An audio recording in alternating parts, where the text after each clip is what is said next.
Hi, everybody, and welcome everybody who's worshiping in the Woodside room. We're really glad you've made that a choice. It really helps us in our gathering on these weekends. Also to those online, glad we can be together. And let me welcome everybody in the room as well. Would you take out your program notes? You can follow along as we continue our series, Goodbye Busy, Hello Life. We introduced it last week, borrowing from Richard Swenson, a definition of margin, that margin is that space between my load and my limits. Just in a review of last week, we called ourselves out to say, start paying attention to what your capacities are. What can you really handle, and what is the load that's pressing in on you? We also talked last week about a metaphor, that busyness is like sinkholes, the cavity caused by water erosion, and that they're common, they're costly, and they're even deadly at times. Busyness is like that. It's common, and it's costly, and sometimes the erosion of joy is deadly to the experience of life that we long for. But I also reminded you that sometimes busy is what life is, that it's okay to be busy, and in fact, you can't make a living. You can't have 2- and 3-year-old children in your house without being busy.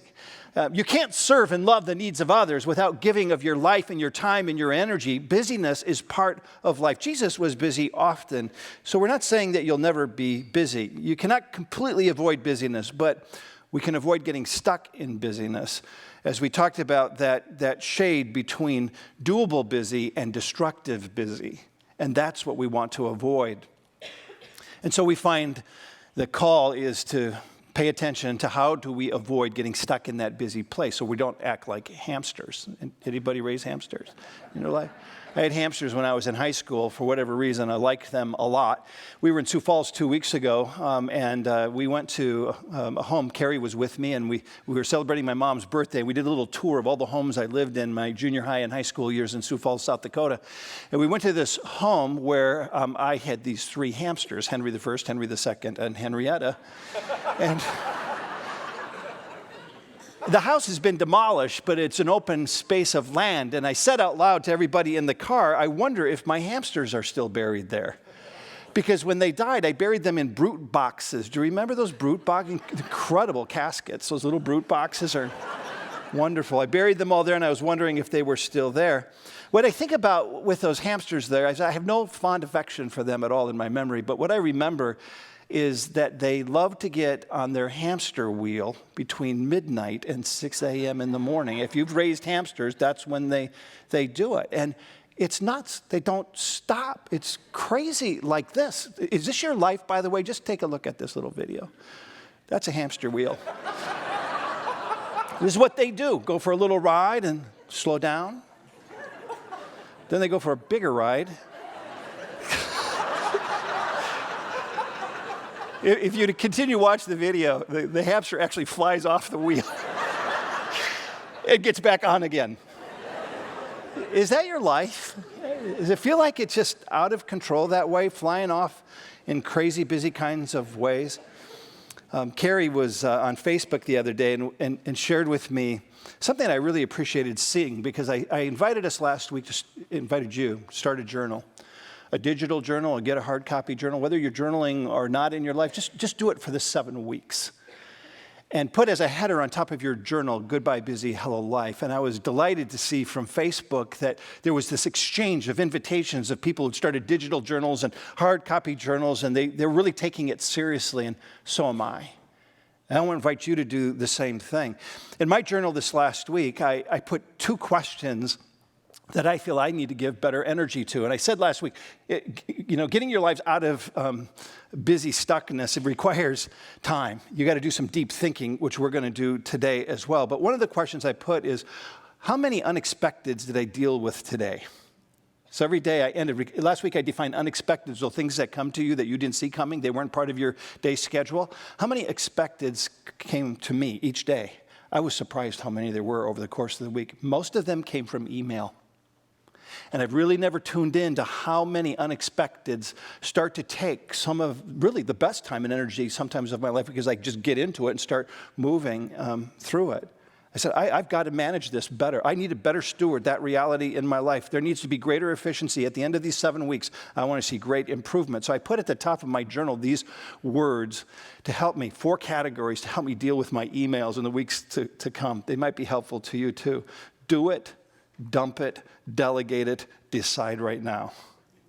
Do it, dump it, delegate it, decide right now. Now that may be the worst idea in the world. I'll see how it goes over these weeks ahead. But I need some help, and I need some categories to help me think intentionally about it. The second question I put is, why am I doing what I'm doing? Why am I doing it? It's a motivation check. Why am I doing what I'm doing? Because I know there's no corrective measure to busyness in life without us asking that question. Today's message sharpens the question a little bit as well. Proverbs 4:23 says, keep your heart with all vigilance, for from it flows the springs of life. Now, I memorized that verse in a different version. I like it a little better, but it says, guard your heart with all diligence, for from it flows the wellspring of life. And the Hebrew word guard is a military term that says, put soldiers around your heart because you need them to protect your heart and the wellspring of life. When I think of a spring, I think of a bubbly little spring in a yard that's nurturing the earth and that which is around it, a fresh drink of water for the parched soul. And that's not the reality of busyness. It's more of a torrent of destruction that takes place when we hit that chapter. This week's message is called A View from the Bridge. It's a title that I actually changed from the original title because it became meaningful to me after last winter and spring. I have a question for you. Do you want to have the same winter and spring that we had last year? Okay, then I just want you to take 15 seconds, 10 seconds, and say to the person next to you, pray that God does not give us the same winter and spring as last year. I'm serious. Say that to each other right now. Pray that God doesn't give us. Yeah, see, we need this right. Because how many of you have even prayed about that right now? In light of last year, I'm on bended knee over this deal. Not reliving that one again. Oh, God, help us. Please, God, give us a long fall that feels like spring. Join me in praying this way. The collective prayers of God's people, they may be heard here. The reason I raise that is because the title, A View from the Bridge, actually came from an experience last spring when I went to the Chaska Bridge to lean over and look at the Minnesota River and the torrent of destruction, and to look closely and to see what was in it, the trees, the debris, all the destruction that was happening in our surrounding region. Here's what I want to say. I want us to lean over the bridge of our soul and to take a look at what's rushing in the heart of our crazy, busy lives. And it takes intentionality to even make it to the bridge to lean over, and then to look closely and carefully into what's really rushing through this place of the heart that's created this destructive busyness that erodes the joy of my life. In your program, I actually stated what my message is today, that the primary cause of busyness is pride.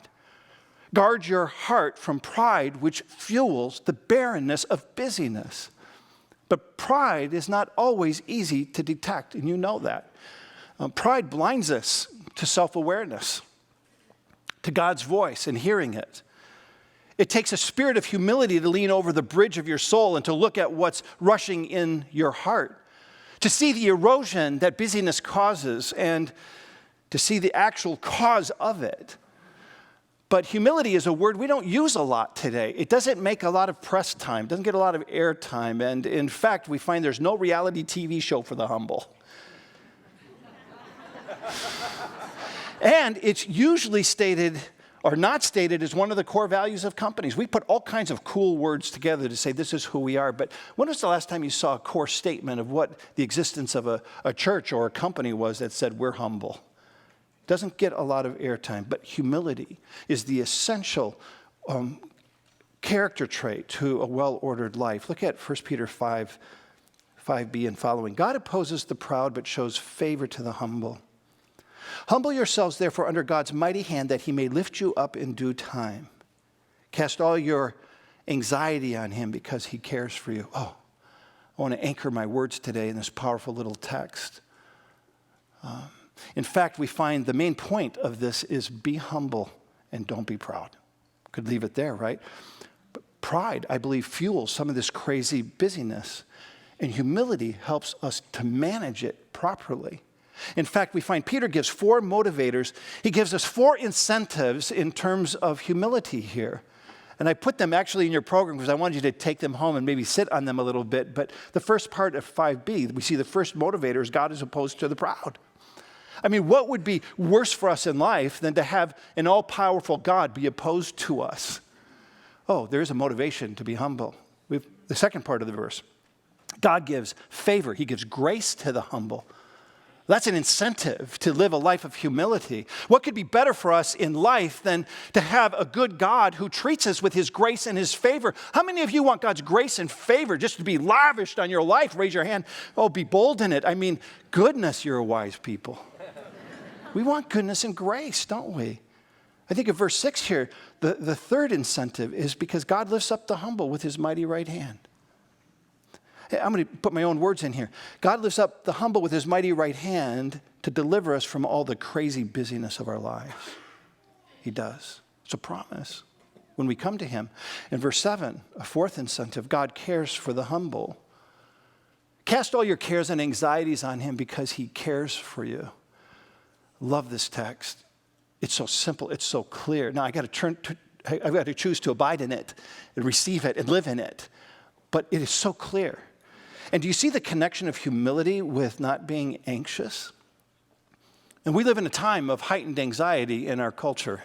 Do all the research on it. Our kids, our parents, we're anxious-driven today. Let me just reflect on this a little bit from this text. You've heard me say before that anxiety is a heightened sense of concern, a diminished sense of control. So the more concern you have, the less control you have over it. You've got this increasing anxiety in your life, right? And yet we find here that some of our worries and anxieties are probably in some form in the shape of pride. Because pride says that I'll deal with it myself. And without maybe even realizing it, you just leave God out of the equation of your journey in your life. I mean, and it says God opposes the proud. Well, who are the proud? They're the ones who are choosing to live for themselves and not include God in the journey, in the path. And then it says your ability to cast your cares and anxieties in his mighty right hand requires humility. This just stands out to me so powerfully because I have had friends in scripture memory groups. I love memorizing scripture. I encourage you to do the same thing, but they want to memorize the last part. And it says it so beautifully that cast all your cares and anxieties on him because he cares for you. Isn't that a nice verse? But we don't memorize the context. We just love the idea that God cares for us. But do you see what anxiety is tied to here? It says, humble yourself in the presence of the Lord, and with his mighty hand, he'll lift you up in due time. Cast all your cares and anxieties on him because he cares for you. Your capacity to cast your cares and anxieties upon him require humility. It's the only way it happens. So anxiety gets tied in some form to pride, and God opposes the proud, but humble yourself in the presence of the Lord with his mighty right hand, a promise. He'll lift you up. He'll lift you up.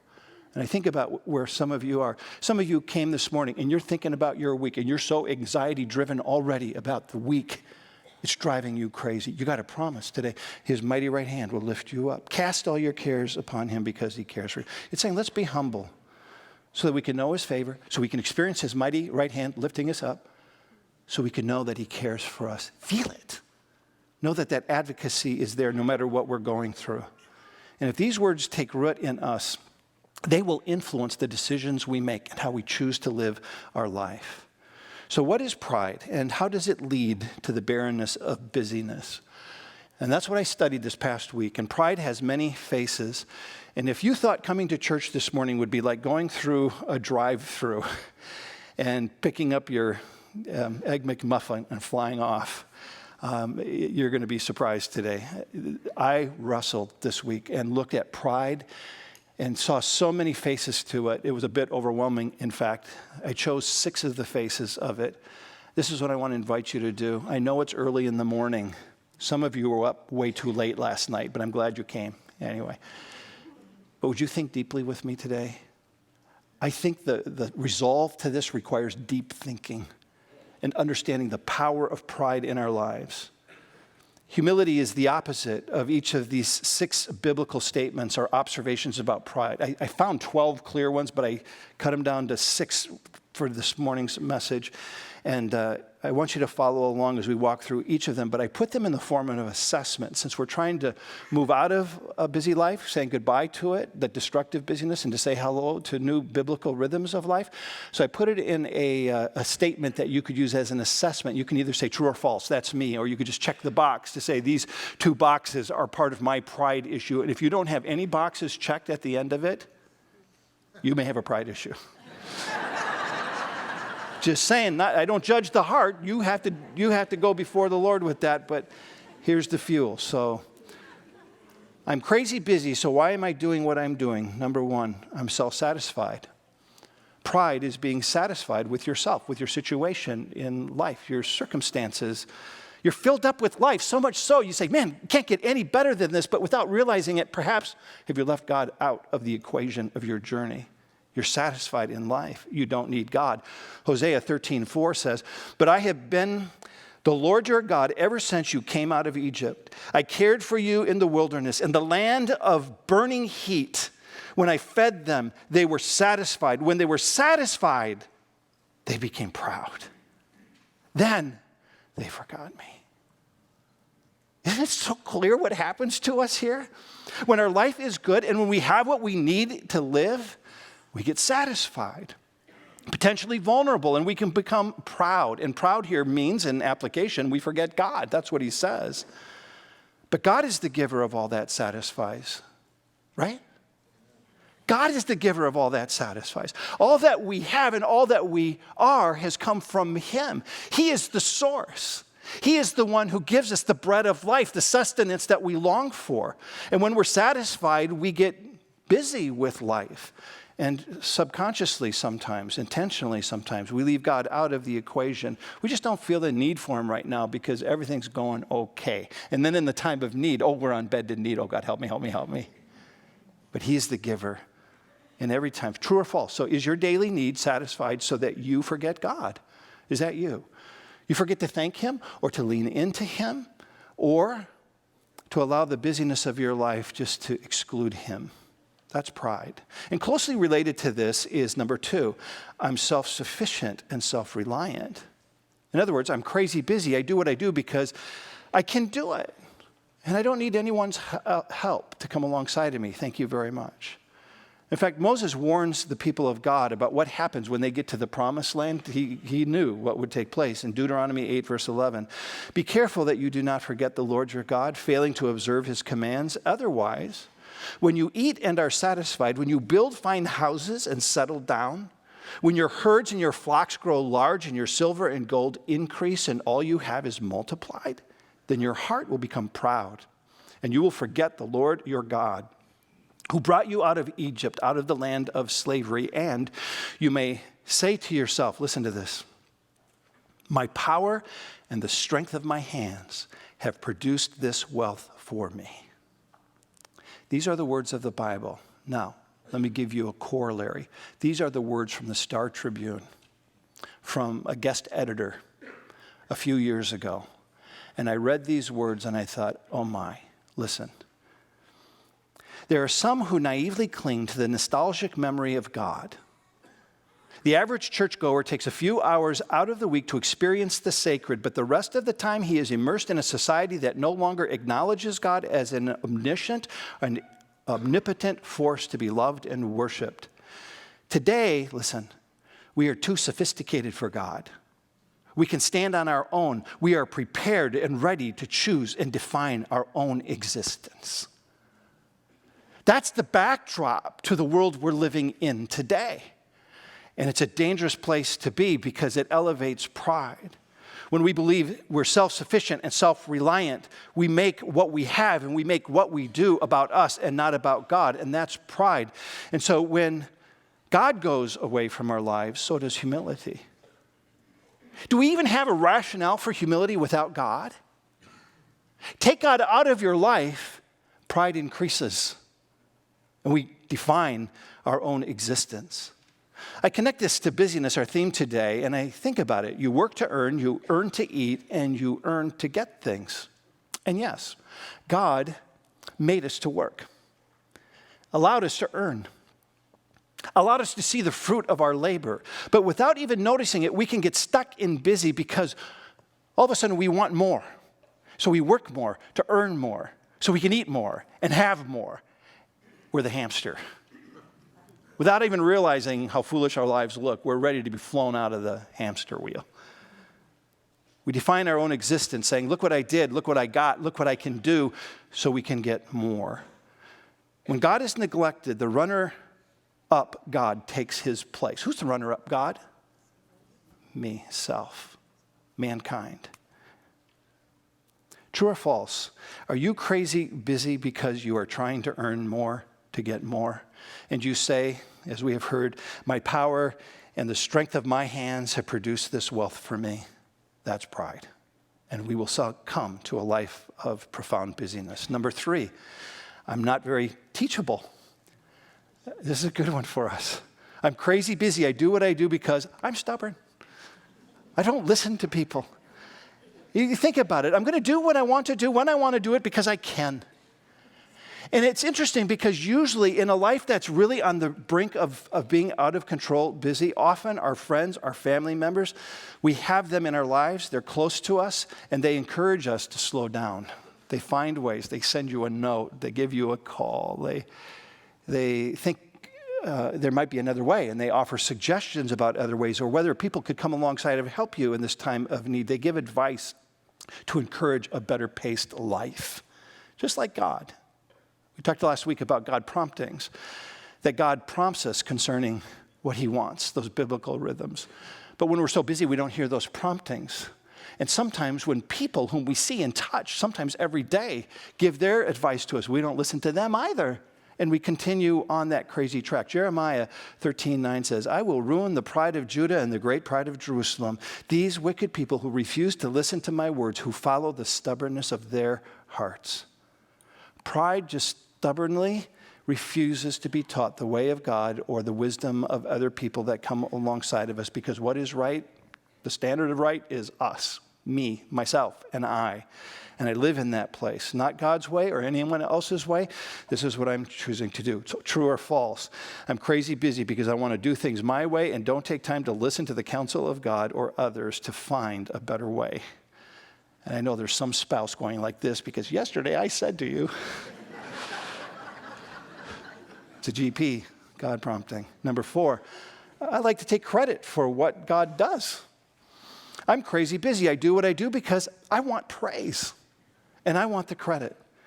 I think this may be the most obvious kind of pride, living for praise. It feels good to have people like us and to value us and to praise us.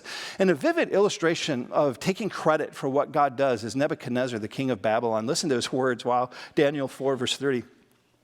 Nebuchadnezzar said, is not this the great Babylon I have built as the royal residence by my mighty power and for the glory of my majesty? Even as the words were on his lips, a voice came from heaven. This is what is decreed for you, King Nebuchadnezzar. Your royal authority has been taken from you. You will be driven away from people and will live with the wild animals. You will eat grass like the ox, until you acknowledge that the Most High is sovereign over all kingdoms on earth and gives them to anyone he wishes.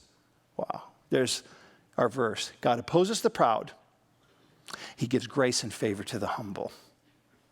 And so we find, as the story continues, that Nebuchadnezzar is eating grass like the oxen, literally. Now, in our day and age, maybe that, it's organic eating. We like it. It's okay. Let him go for it. But Nebuchadnezzar here, he didn't like the grass day after day after day. Doesn't like eating like the oxen. He wants something more. And where does something more come from? God. So he confesses.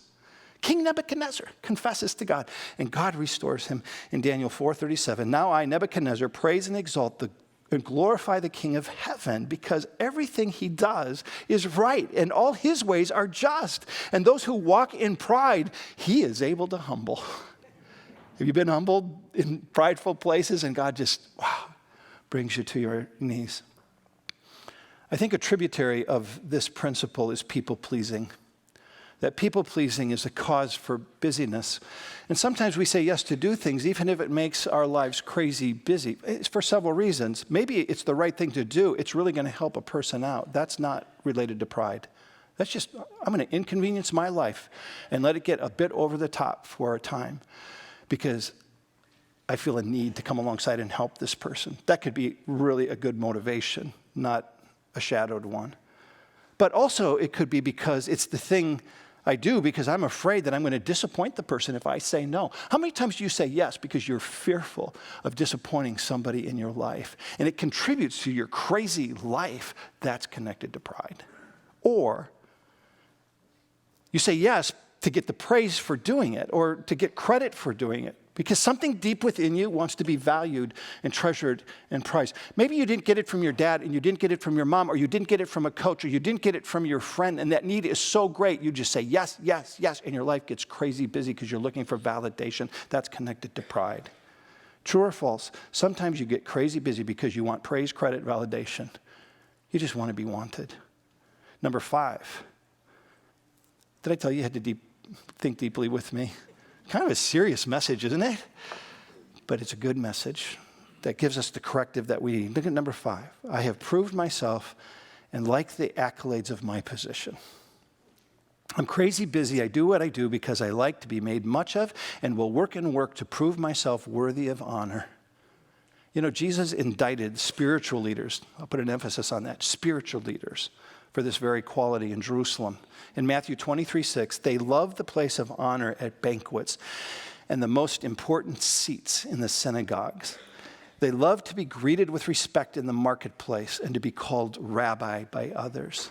After the 8:30 service this morning, I had a guest come up to me and he holds a political office and he said, I needed to hear this verse. As we're going into the political season, boy, keeping your heart in check is really hard. See, they're seeking to increase the reputation of God, of themselves rather than God. But we're called to make God look good, not ourselves look good. That's the difference. And so we find that some people never find rest because we have something to prove, to work for the blessing of mom or dad. So true or false, you're busy to prove your worth and to gain honor. Is that you? And then last, I struggle to trust in God. This is the big one. Pride cannot trust in God. Pride leads you to trust in yourself. Because to trust in God is to be too dependent on another. It's giving too much deference to the strength of someone other than yourself, and you need to be in control.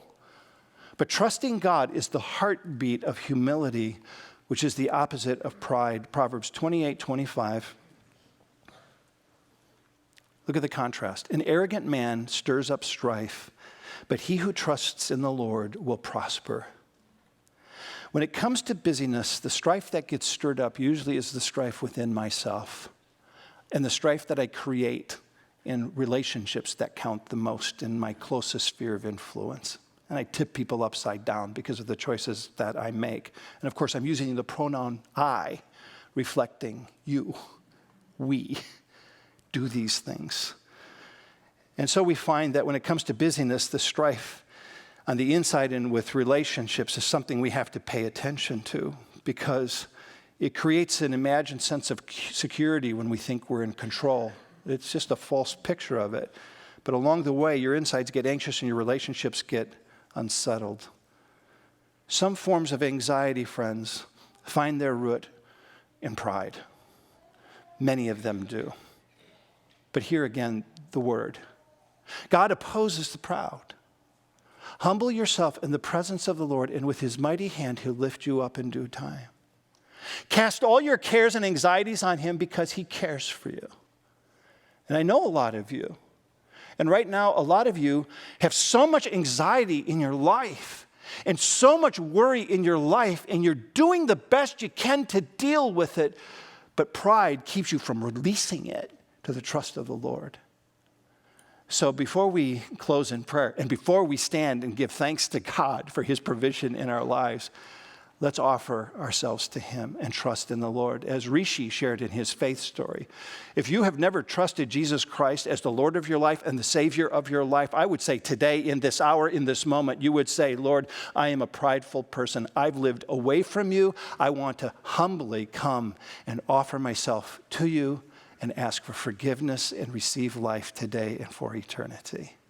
And for all of us, trusting the Lord is a daily deal, not a one-time experience. So stand, let's offer our lives to him.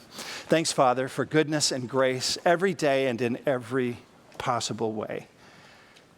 You have called us to trust you because there's so much good that comes in it. You give us grace, you lift us up, you care for us. And Lord, you see better than I can see or anyone else in the room can see the condition of our souls, of those gathered in this place, whose worries and cares are so high, just the thought of getting through this day or this week seems incomprehensible to them. So may these promises be fresh and new. The promise that grace and favor follow the humble. The promise that you will lift us up with your mighty right hand. The promise that in humility we have a capacity to place in your mighty right hand the anxieties, the concerns, the cares that just swallow up the joy of life. In the midst of hard circumstances and big demands on our lives, might there be the joy that comes through your presence. We give thanks that you make all things new, taking the dust and fashioning it to your image of beauty. And we offer ourselves to that end. Make us new, we ask.